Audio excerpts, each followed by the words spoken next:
Osis is a Web3 platform that helps other companies tokenize their businesses. And with me is Jalal Ibrahimi, co-founder, and also Chris Goma, co-founder of Osis as well. So let's just start with the question, who are you? What are you doing exactly? Who wants to take that?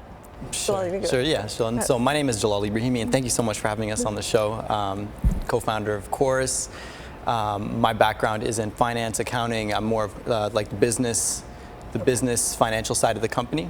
And then my partner here is Chris Goma. Yeah. Okay, Chris, and what do you do at the company?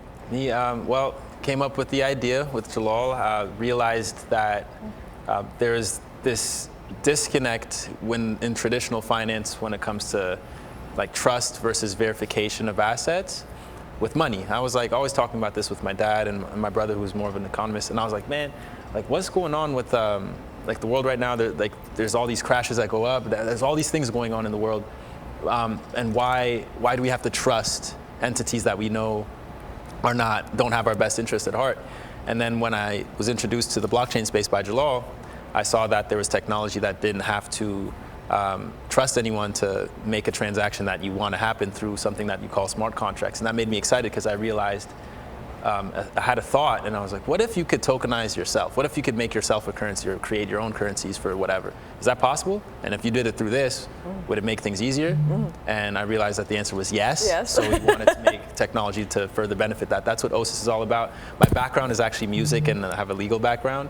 So that abstractation or that abstract thought process of mine was what got us to get to this point. Because those are two industries that could really be disrupted by the blockchain technology. Yes. Law and music as well. So that was really what inspired you then to get into the tech space. It's just the potential and how it could change things, right? Yeah. Now, what problem are you trying to solve with Osis? So it's essentially the issue of being able to verify an asset, know that it's yours, know how to maximize promotion of said asset, because the internet you still have to trust Instagram or whatever other platform to push what you have. You have to run ads, you have to do all these different things. There's no platform that has everything all in one that makes it very easy for you to navigate, to say, like I said before, verify what you want, but also make money through it. So that's like one of the things. Jalal could definitely get into the business side of things for how we will functionally do it. Yeah, if you could explain a little bit about that, that'd be great. Yeah. I was this morning I was speaking to Chris, and I was like, we should really put this into the frame of something that people have already experienced in their lives. Yes. If we look back at like the 90s and the whole internet becoming a thing, all of us experienced it, and I was like, how many people do you think really thought that like, hey, this internet thing would become like something that touches every aspect of our lives today? Right, and I mean, to see, like back in the early 90s or mid 90s, I think it was 94 the first time I got on the internet, I had no idea like what it would become, shopping and and all this I was just reading the newspaper on it. Yeah. So, I mean, you have to kind of think about where, 5 moves ahead. It's crazy because those who didn't have any idea about it didn't benefit as much as the people who did. So we're trying to create a space where you don't have to know all about what's going on and how things are progressing to benefit from it. Right. And if you look at the internet back then and all the way up until today, you could think of it like the internet of information. It basically, now all of us have information at the tip of our fingers. Anything you want to know, you Google, right? And what blockchain and what Web3 is doing, the space that is emerging right now, that is still kind of like, niche, people are hearing about it, they hear about Bitcoin and this and that.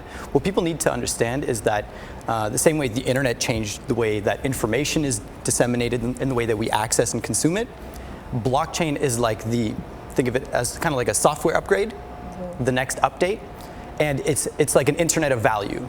An internet of ownable things. It could be a house, it could be a car, it could be a person, brand, company, the same way we experience the stock market today, where there are public companies traded. Now this Web3 thing makes it so that anything can be traded, anything can be accessible the same way.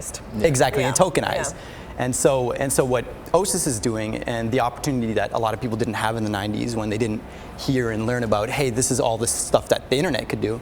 We're like, hey, let's give everyone, let's explain like we're 5 years old and help people understand the opportunity that's in front of them, give them the fundamental tools and the education to get access to this space and benefit in every way, even if they're early pioneers. This is the best time to be in a place to learn about it. And this is free, like the education is free on our side. We're also giving the pioneers the ability to use our platform to give tools that they create to consumers that don't know too much about the space. Kind of like even before the technological boom, like in the industrial age where steel companies started exploding, you know, with what they had, they were not necessarily the people, or the guy who made JP Morgan, all these guys who made steel, they were not the guys who laid like the railroad, laid the for railroads. example. You had the people making the railroad companies, and they were benefiting from that, but the railroad companies were also giving people the chance to go from point A to point B, bring shipments from point A to point B to Z.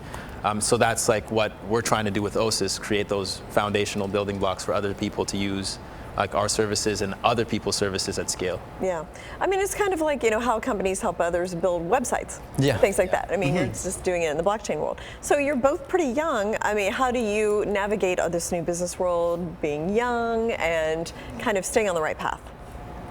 Yeah, that's an interesting question. I like that. You know, I was born in '95, so I'm pretty young. Everyone looks at me like you're a kid, right? Yeah, and I just said that was the first time I was on the internet. So.